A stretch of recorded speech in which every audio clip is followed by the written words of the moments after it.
ہمارے لیے یہ بات نہایت افسوسناک ہے کہ جوائنٹ پارلیمانی کمیٹی نے وہ رویہ اپنایا پہلے دیا ہے.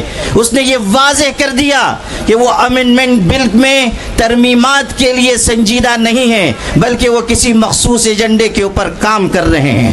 ہماری طرف سے یہ بات جب کہی گئی کہ ہم اس سلسلے میں آگے بڑھیں گے اور احتجاج ہو سکتا ہے، اور یہ بھی ممکن ہے کہ شاہین باغ کی طرز پر کوئی احتجاج کیا جائے، تو کہنے والے ایک شخص نے کہا کہ جلیان والا باغ کو نہیں بھولنا چاہیے، ہم ان کو یہ یاد دلانا چاہتے ہیں. ڈائر کے راستے پر چلنا چاہتے ہیں تو سن لیجئے، آپ کی گولیاں کم پڑ جائیں گی، ہمارے سینے کم نہیں پڑیں گے. آپ کس کو دھمکی دے رہے ہیں اور آپ کس قوم کو مخاطب کر رہے ہیں کہ آپ یہ سمجھتے ہیں کہ مسلمانوں کو خون کی ننھی منی ندیوں سے چل سکیں گے؟ سن لیجئے، ہم وہ ہیں کہ خون کے بحر قلزم سے گزر کر بھی داستان عزم و عزیمت لکھ کر آپ کو دکھا دیں گے. میرے بھائیوں، آج یہ بات کی جا رہی ہے کہ نہ دیں گے.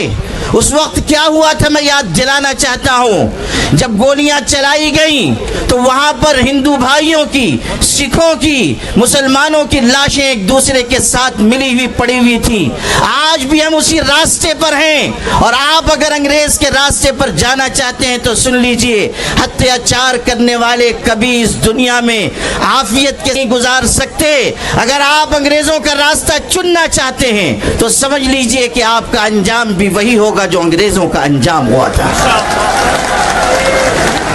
آل انڈیا مسلم پرسنل لا بورڈ اس ملک کے مسلمانوں کا سب سے متحدہ اور مشترکہ پلیٹ فارم ہے. اگر وہ یہ آواز دے رہا ہے کہ وقف ترمیمی بل کو واپس لیا جائے تو حکومت کو اس بل کو واپس لینا چاہیے. یہ مت سمجھیے کہ صرف چند ہزار مسلمان جمع ہوں گے اور بات مکمل ہو جائے گی. آل انڈیا مسلم پرسنل لا بورڈ آواز دے گا تو پورے ملک کے مسلمان، بلکہ انصاف پسند شہری مسلم پرسنل لا بورڈ کی آواز کے ساتھ آواز ملائیں گے. اس لیے آپ سب بھی اس بات کا ہاتھ اٹھا کر عزم کیجئے کہ مسلم پرسنل لا بورڈ جس تحریک کا بھی اعلان کرے گا آپ سب اس کا بھرپور طریقے سے ساتھ دیں گے. آپ اس روزے کی حالت میں اس بات کا عزم کیجئے کہ ہم انشاءاللہ اپنے حقوق کی اپنے حقوق کی لڑائی آخری سانس تک لڑتے رہیں گے.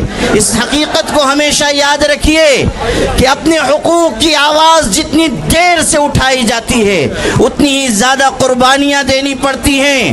اس لیے اگر آج ہم آئے ہیں تو اپنے اندر ایک قربانی کا جذبہ بھی پیدا کریں اور یہ پیغام پورے ملک تک پہنچائیں کہ ہمیں اس ملک کو بھی بچانا ہے، اس ملک میں محبت کے پیغام کو بھی عام کرنا ہے، اور سب کو ساتھ لے کر ہمیں اس سمت میں جانا ہے جس میں ملک کا بھی بھلا ہو اور ہماری ملت کا بھی بھلا ہو. آپ کی یہ قیادت جو یہاں موجود ہے، اگر آپ اسے بوڑھی اور بزدل قیادت سمجھتے ہیں تو سن لیجئے، آج یہ یہاں بیٹھے ہوئے ہیں، لیکن کل اگر اللہ نے ایسا موقع دیا کہ ہمیں اس لڑائی کو آگے بڑھانا پڑا تو آپ دیکھیں گے کہ یہ قیادت قلم اور کاغذ چھوڑ کر ہتھکڑیوں کا بھی استقبال کرے گی اور اپنے سینے کھول دے گی، اور آپ کی لڑائی آخری سیڑھی تک لڑی جائے گی. اسی لیے میں یہ کہا کرتا ہوں اپنی قیادت کے بارے میں کہ یہ الگ بات ہے کہ چپ چاپ کھڑے رہتے ہیں، پھر بھی جو لوگ بڑے ہیں بڑے رہتے ہیں. ایسے درویشوں سے ملتا ہے ہمارا شجرہ جن کی ٹھوکر میں کئی تاج پڑے رہتے ہیں. وآخر دعوانا. آداب کلیکشن آپ کے لیے لائے ہیں زبردست آفروں کے ساتھ. اس بار آپ کی عید آداب کلیکشن کے ساتھ آپ کے ہر ایک موقع پر نئے اسٹائل کے ساتھ آپ کی شان اور اسٹائل صرف آداب کلیکشن پر آپ کو ملے گی. خواتین کے لیے برانڈ کمپنی کے شاہی ڈیزائنر لانچا سوٹ، شرٹ شلوار، ساڑی. مرد حضرات کے لیے suit and shirting, coat pant, sherwani. ہمارا پتہ ہے شمیم عبداللہ ہاؤس، عیدگاہ کمان کے سامنے، حیدرآباد روڈ.